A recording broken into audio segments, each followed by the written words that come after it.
Hi, my viewers.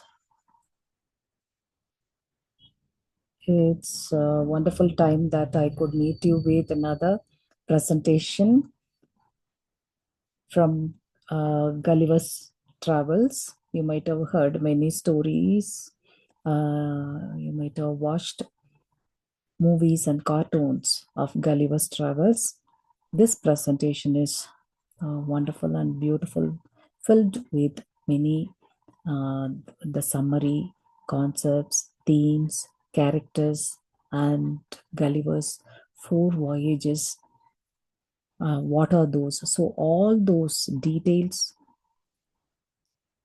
are explained with much care. So it will be helpful for your tests or exams.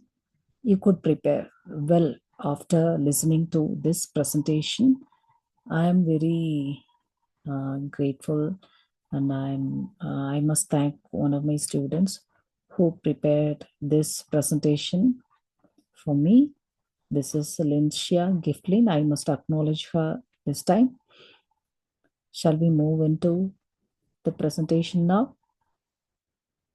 Everyone is enjoying Gulliver's Travels. If you watch movie or cartoon, or if you heard stories too,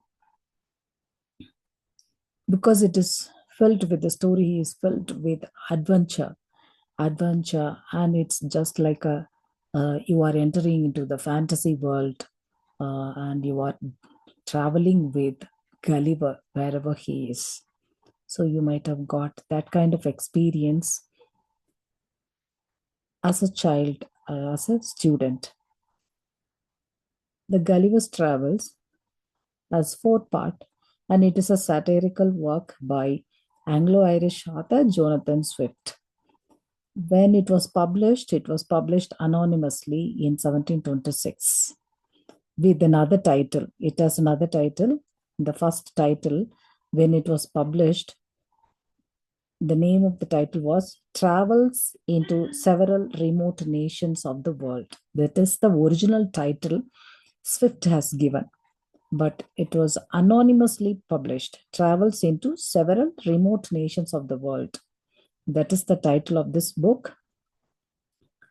And everyone knows that Gulliver traveled to four different places. First one, he went to Lilliput, where he comes across people who are less than 6 inches, maybe about 15 centimeter tall. And he called them Lilliputians, small size they are. Okay, first voyage to Lilliput.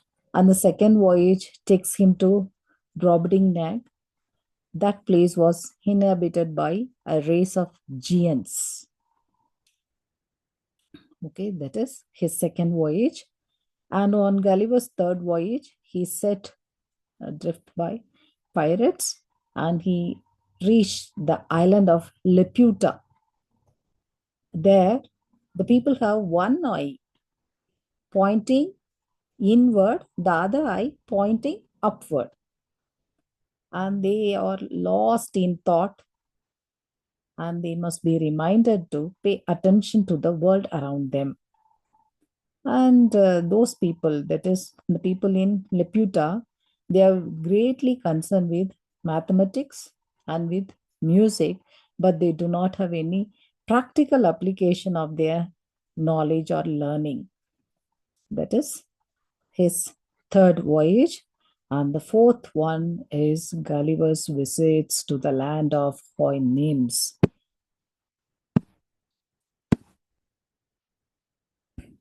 We must know, before we move into the fourth part of Gulliver's Travels, how to pronounce the word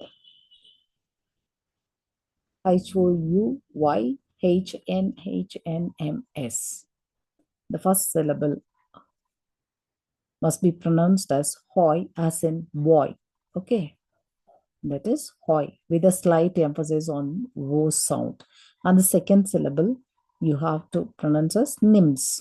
So both together, first syllable and the second syllable both together, you have to pronounce as hoy nims. Okay. I think it's clear how to pronounce the word hoinim. Hoinim. Okay. That is the pronunciation of the word hoinim. That is the fourth part. So most of the places I have seen, they emphasize on only Gulliver's travel to Lilliput or Laputa or Brobdingnag, and much concern was not given to the part 4. I thought that I could take part 4 and I could focus on part 4. That will be helpful for those who are going to write their set exam or net exam. Okay, so you can prepare with this presentation. That's why I concentrated more on Gulliver's fourth voyage to Houyhnhnms. Who are Houyhnhnms? Houyhnhnms are a fictional race of rational and intelligent horses, as you could see in the picture. They live in a very peaceful and egalitarian society. They are the rulers of that land, Houyhnhnms. Who are Yahoos? Yahoos are wild, but they look like human. And they are servants to Houyhnhnms. Yahoos are servants to Houyhnhnms. So Swift describes in the last part of his satirical novel, Gulliver's Travel. Yahoos. So we must know about Yahoos. What kind of a character or behavior they have got? Yahoos are naked, they are filthy, extremely primitive eating behavior they have got. They are not capable of government at all. They are just servants to Houyhnhnms, just like pulling carriages and performing manual menial tasks. Okay. And ethnic groups, that is blonde Yahoos. There are three type of ethnic groups in Yahoos. One is blonde Yahoos, second one dark haired, and third one red headed ones. And men characterized by hairy bodies. Women, so male and female. So how they categorize male and female in Yahoos, that is, men are categorized by hairy bodies and women, they are low hanging breasts. They repel Gulliver with their sexual appetites, and Yahoo is another term for human. Swift referred here, and he wanted to teach human being lesson that how a human has to be, how he should not be, through Yahoos and Houyhnhnms. And the behavior of Houyhnhnms. First one, rationality and reason. Second one, social structure. Third, equality. Fourth, model of civilization. And they are known for their order and rational behavior. They are acute and judicious. They rescue Gullivers from Yagos. So first when Gulliver met Yagos, he thought that they are all monsters. And only Houyhnhnms, they rescue Gulliver from Yagos. So what are the virtues of Houyhnhnms? Houyhnhnms live very simple life and they devoted to reason. There is no place for emotions or sentiments. So they are totally devoted to reason. Highly intelligent. They are highly intelligent. They are deeply wise. They are very simple and peaceful life, and they do not have a word lie in their language at all. And they prefer community than individual. Cleanliness. They are known for their cleanliness and propriety. And Houyhnhnms speak clearly and they act justly. Houyhnhnms have very simple laws. Each knows what is right and acts accordingly. Houyhnhnms live a life of a cleanliness. That's what. And then they are untroubled by greed, politics, or lust.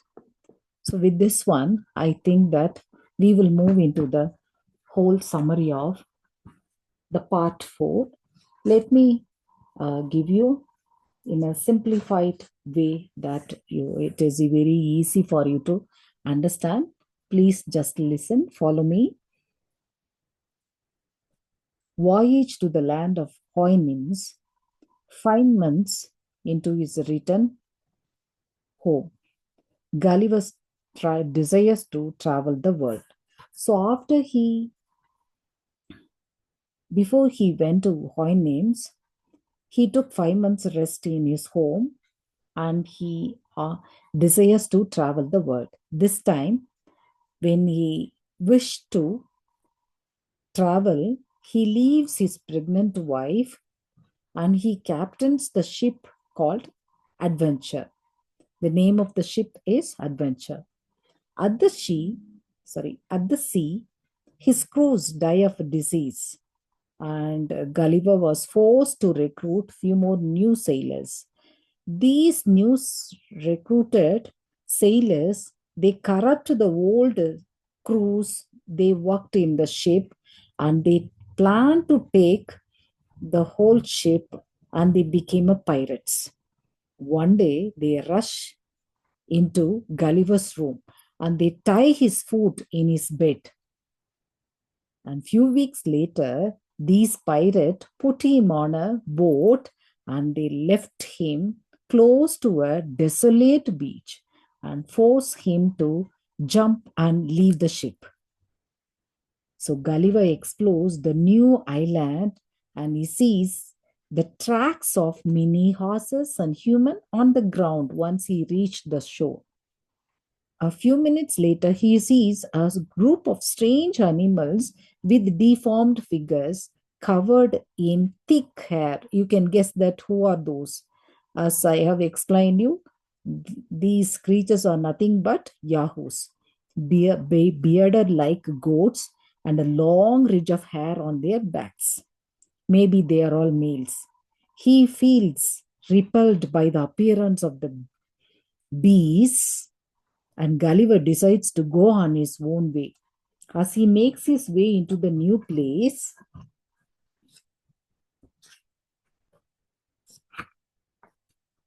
just a minute, one of the monsters catches him.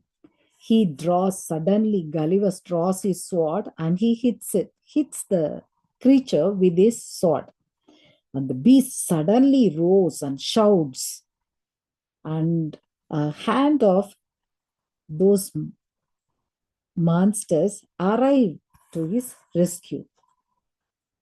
Gulliver retreats into the wood. So, scaring of these monsters, he retreats into the wood. After a while, the monsters see someone approaching and they all run away. Gulliver was watching from the wood that these monsters are running away after watching someone is approaching them. Gulliver walks out of his hideout and finds nothing but a beautiful horse walking softly in the field and coming to him, and Gulliver gazing into the horse's eyes and understands its curiosity about him, and Gulliver started whistling. The horse immediately raises his right foot to show his dislike and makes noise. Okay, he neighs 3 or 4 times in a manner that is very different. And Gulliver becomes certain that the horse is speaking something. So after that, after some time, another horse arrives, and both horses seem to be talking with each other about how to deal with Gullivers. And Gulliver also at that time, he feels very tired and he tries to find a house or shelter for his night stay. The first horse neighs so loud that Gulliver decides to follow it. That meaning is he has to follow that horse. The horse neigh again, but they say the word Yahoo. It sounds like Yahoo. So, to their surprise, Gulliver imitates them and says the same word few times. And they say the second word, that is Houyhnhnms. And Gulliver does the same. After some time, he gets the word right that impresses the horses. So he gets the word Houyhnhnms correctly that impresses the horses. They lead Gulliver to the house where he encounters more of the horses and he wonders that who are the owners and where are the owners. Gulliver is shocked by what he sees and the way the horses behave and how they act very intelligent, and he pinches himself that whether it is real or he is in his imagination or the horses are playing tricks on him. He cannot believe his eyes. The horse makes a sign and leads him to a room where a beautiful man sits with two younger horses. After keen examination, the horse forces him to line up with three of the monsters. Three of the monster means they are yahoos. The creatures are quite human like, and they understand that unless Gulliver has dress on himself, he will be considered as monsters. The horses offer Gulliver hay to eat, but Gulliver refuses. Then they give him piece of meat from a rotten donkey, which he turns down again. Gulliver sees the cows are wandering and he makes some gestures to make them understand, and he would like to have milk or like to milk it. And observing his gestures, he was led back into a clean room with a big store of milk and let him drink as much as he desires. And then what happens? Next 3 months, Gulliver learns the language of the horses and tells them that where he has come from and what kind of people he was living with, what nature um, of a place he was from. So he used to talk with Houyhnhnms in the language of the Houyhnhnms. And he answers all the questions of Houyhnhnms, and he about uh, explains matters of where he was from, about politics, society, justice, economy, architecture, and the war that happened in Europe. And he feels very much love and affection for his horse master, and he desires to stay with Houyhnhnms forever, and he never thinks of returning home. And after listening to the stories from Gulliver, the horses decide to, that is, Houyhnhnms decide that they are much like the Yahoos. So they thought that Gulliver was nothing but he was also another Yahoos. How they compare Gulliver with Yahoos. That means Yahoos also hate their own kind. They didn't love their own kind. Like that, through Gulliver's story, they understand that human also did not like their own kind. So Yahoos who hate their own kind more than other creatures. Then the horses decide to castrate the Yahoos so that they won't be able to breed anymore and die out eventually.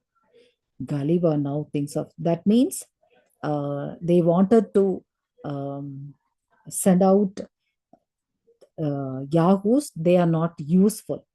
Okay, so Gulliver now thinks of his family and friends at home as Yahoos, and he compares them to the graceful race and that are Houyhnhnms.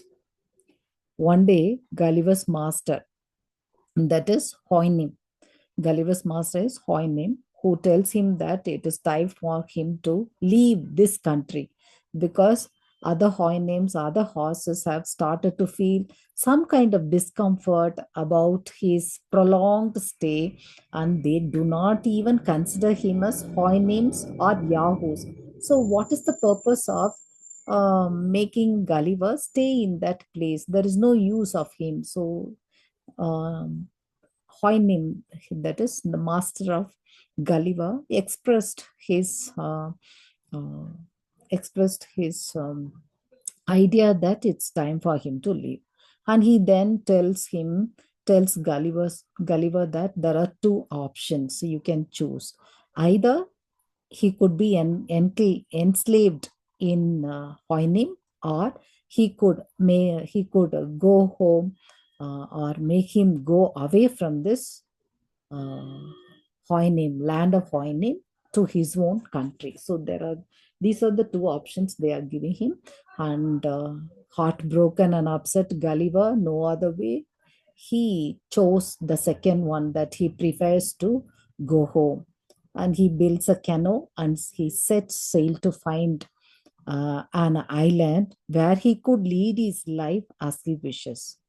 After a brief encounter with the native tribes in that island where he reached, and he was getting shot by their tribes' spears. And Gulliver sees at that time a ship, and instead of rowing to it, he decides to hide from whom he calls European Yagos, that is, European people. The, and the time he spent in Hoynim has totally changed him. He was scared of human being, and he was more like Hoynim's now. So the captain of the ship, that is Don Bethro, spot out Gulliver, and he orders his men to pull up Gulliver. And Don Pedro at first is amazed by Gulliver's strange horse-like manners. But when he finds him, he was deeply troubled. Gulliver was deeply troubled. He shows a kindness and treats him well. And Gulliver cannot help but to think of the captain as a Yahoo, and he tries to avoid and swim away from the Yahoos. But one of the sailors stops him, and he drags pulls up by the order of the captain. So this is how Gulliver was rescued by Don Pedro. Don Pedro speaks very gently to Gulliver, and he reassures him that he means to help him. Gulliver is moved by his words and wonders how a European Yahoo could be so gentle and nice and kind. He briefly relays the story of his lost voyage from the time that he was betrayed by his own crew to his 5 year stay with the Hoynims. So he started thinking of how he was betrayed, how he landed in Hoynims, and so he narrated everything to Don Pedro and the reason for his disbelief with human being. Don Pedro, seeing Gulliver being so proud of his newly found truthfulness that he had acquired among the horses, and Pedro asks him to promise that he would not try anything against his own life. And at last, Gulliver arrived in Lisbon, and he stays at the captain's house for a short while. And he was so frightened to meet human society, and he takes so many days to gradually lesser his fear to the point that he could walk in the streets again. So he was very scary to meet people and mingle with society. And he never came out of the house to see people at all. And it takes time for him to even walk in the streets again. When Gulliver arrives at his home in England, the very sight of his family fills him with rage and shame. But his experience with Yahoos and Hoynims makes him manage everything. And Gulliver then buys two beautiful and expensive horses and spends most of his time speaking to them. In the last chapter of his book, Gulliver concludes that The main reason behind writing the account of his 16 years of travel is nothing but to educate his fellow men and women and make them wiser. So that is the reason he started narrating the entire story. Furthermore, he has visited Houyhnhnms and received an emissary from their country to teach European people about the principles of friendship, fortitude, chastity, benevolence, public spirit, and fidelity. Guys, this is the story, this simplified but detailed summary of Gulliver's Travels, part 4, that is about Houyhnhnms. I hope that you understand. So if you listen to it one more time again and again, it is easy for you to catch up the main thread of the story. I hope that you understand. So this is nothing but they do not have the word lies in their dictionary, in their language. There is no concept of lie in their life, Houyhnhnms' life. So the Houyhnhnms are perfect creatures with good ethics. Gulliver says, I observed in this abominable animal a perfect human. So I told you that the whole Gulliver's travel is a masterpiece of satire. So through which Gulliver's travels instructs people that how a human being should be. Okay, so he states that I observed in this abominable animal a perfect human, and Gulliver has become a misanthrope, human hater at the end, and turns out to be a horse lover that we could notice when he refused to leave Houyhnhnms. So he loved to stay, he desires to stay in Houyhnhnms. That that that tells us that Gulliver has become a misanthrope, human hater at the end, and turns out to be a horse lover. Gulliver was struck with the utmost grief and despair about his departure to his own land. He fainted at his master's feet. You know, you please look at the picture. Okay, Gulliver then returns to England with the help of Don Pedro. So everything I told you when I gave you the summary. Okay, here Don Pedro allows Gulliver to travel on his ship and offers his help by giving his finest clothes to replace the seaman's status and giving him 20 pounds for his journey to England.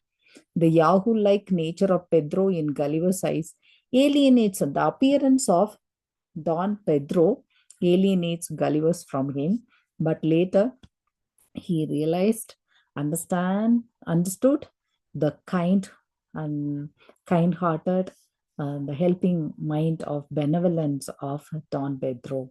And Don Pedro is the touchstone through which Gulliver's character could be seen as no longer reliable. So these are the model questions could be asked. What was the original purpose of Gulliver Travels in part 4? And analyze the character of Houyhnhnms as well as analyze the character of Yahoos and who is Don Pedro. Compare and contrast Yahoos with Houyhnhnms. So these are the expected questions may be asked for your objective type or your essay type questions. You can prepare for that. And with this one, let me conclude my lecture. Hope you understand and you have a good understanding of uh, this lecture. And I will meet you in one more lesson. Thank you for watching Little Ladybug. Bye, everyone.